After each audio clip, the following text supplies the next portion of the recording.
மக்களே, எப்படியும் எனக்கு தெரிஞ்சு நீங்கள் இதை ஸ்க்ரோல் பண்ணிடுறீங்க. உங்களுக்கு இதை ஸ்க்ரோல் பண்ண 1 செகண்ட். பட் இதை நீங்கள் 1 நிமிஷம் கேட்டிங்கன்னா எப்பவும் போல தான் உங்களுக்கு ஒரு இது மாற்றம் கூட கிடைக்கலாம். சரிங்களா?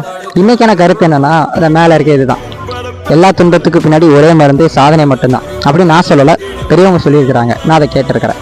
இது உண்மை நீங்கள் நினச்சிங்கன்னா கமெண்ட் பண்ணுங்கள் பார்ப்போம். எத்தனை பேர் இது உண்மை நினச்சி கமெண்ட் பண்ணுறீங்கன்னு பார்ப்போம். இந்த இதுக்கு ஒரு எக்ஸாம்பிளாக என் ஃப்ரெண்டோட லைஃப்பே நான் சொல்லலாம்னு ஆசைப்பட்றேன். எப்படின்னா, அவனுக்கு வந்து என்னோட ஏஜ் தான்.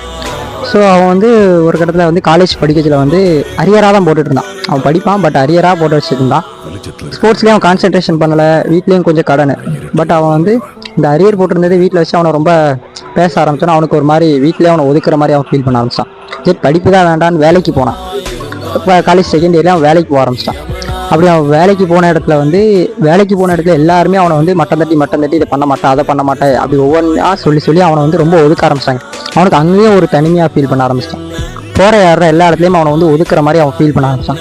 ஒரு கட்டத்தில் எல்லாரும் நம்மளை ஒதுக்குறாங்களே, அப்போ நம்ம யாருக்கும் இந்த உலகத்தில் தேவையில்லையான்னு நினச்சி அவன் என்ன பண்ண ஆரம்பிச்சிட்டான்னா, ஒரு வகையில் ஒரு சூசைட் பண்ணிட வேண்டியதானே அவனுக்கு மனசுக்குள்ளே தோண அவனுக்கு சூசைட் பண்ணுற அளவுக்கு போயிட்டான்.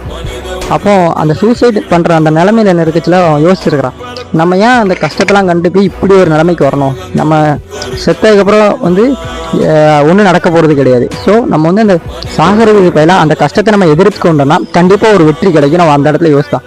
அவன் மேலே அவன் ஒரு நம்பிக்கை வச்சான். அந்த இடத்துலேருந்து அவன் ஓட ஆரம்பித்தான். ஸோ அவன் வந்து அந்த அப்படி ஓட ஆரம்பிச்சு இன்றைக்கி அவன் ஒரு சக்ஸஸ்ஃபுல் லைஃப்பில் இருக்கிறான். ஸோ எத்தனை பேர் கஷ்டத்தை கண்டு சாகுறீங்க, எத்தனை பேர் கஷ்டத்தை எதிர்கொள்கிறீங்க? எனக்கு தெரிஞ்சு நானும் கஷ்டத்தை கொண்டு சில நேரம் வந்து பயந்துருவேன், சில நேரம் கஷ்டத்தை எதிர்த்து பார்ப்போம், என்ன நடக்கும், நம்ம வந்து அந்த இடத்துல நமக்கு என்ன தோணுதுன்னு பார்த்துருவோம். அப்படிங்கிற நிலைமைக்கு எனக்கு ஒரு நம்பிக்கை வரும். இதே போல் எத்தனை பேர் இருக்கீங்கிறத கமெண்ட் பண்ணுங்கள். டெய்லி இதே மாதிரி ஒரு கருத்து கேட்க நம்மளோட பேஜை ஃபாலோ பண்ணிக்கோங்க. வணக்கம், பாய் ஃப்ரெண்ட்ஸ்.